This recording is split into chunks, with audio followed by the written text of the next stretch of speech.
This is Read Essay, Dispositions of an Urban Cherokee. My name is Brandon Caruso.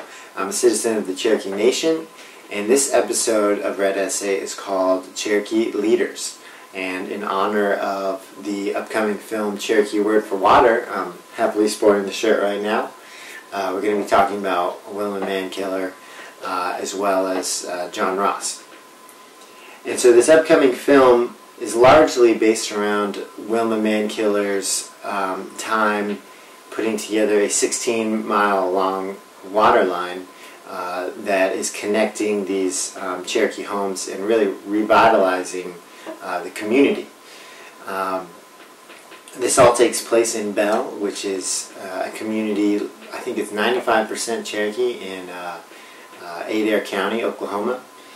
And I highly encourage you to check out the movie, but not only see the movie, but if you're interested, going a little bit further. And so I have a book here, and this is Wilma's autobiography, and it is called Mankiller, A Chief and Her People. And the reason I highly recommend it is because it's her story told in her own words. So you start off with her upbringing in backwoods Oklahoma, and her moving to the Bay Area, the San Francisco Bay Area, which I was lucky enough to spend over 10 years of my life, and gets involved with the Red Power movement, as well as the taking over of Alcatraz. And so her work there largely helps her in landing positions back in Oklahoma, and eventually becomes the first woman chief of the Cherokee Nation. So it's a great story. It's a quick read, only a couple hundred pages, and once again I highly recommend it. Also, if you are interested in hearing more about the influential chiefs of the Cherokee Nation, by far the most influential of the 19th century is none other than John Ross. And so I'd like to recommend this book, Towards the Setting Sun, John Ross, The Cherokees, and The Trail of Tears. And this one is by Brian Hicks.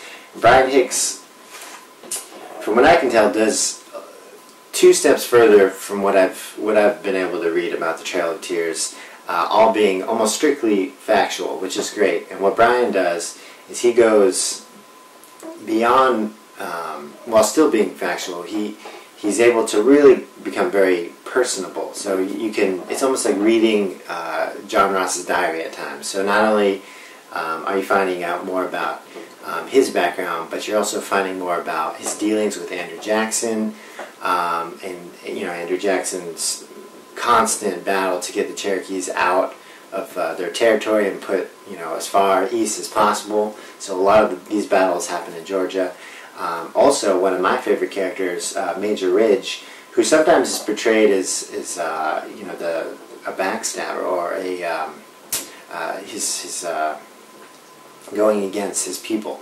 And so the background behind him I thought was just awesome. So cool to see his true passion for his people, leading to eventually selling his own land, and eventually turning into the prosecution of his own life. So I don't want to give you too much of it, but I highly recommend checking it out. Also, I'd like to open it up to if you have any recommendations for books, because I know that there are a lot of books out there, and of course none of them are good. And so what I'd like you to do is make a comment and recommend some Cherokee or even American Indian books, and we could all find out more about it together. Also, I'd like you to, if you're enjoying the Read Essay series, definitely subscribe to the YouTube. Also check out my blog on Tumblr, and I'll make sure to provide those links. This has been Read Essay, Dispositions of an Urban Cherokee. My name is Brandon Caruso. I'm a citizen of the Cherokee Nation. And this episode of Read Essay is called Cherokee Leadership. Thank you for listening.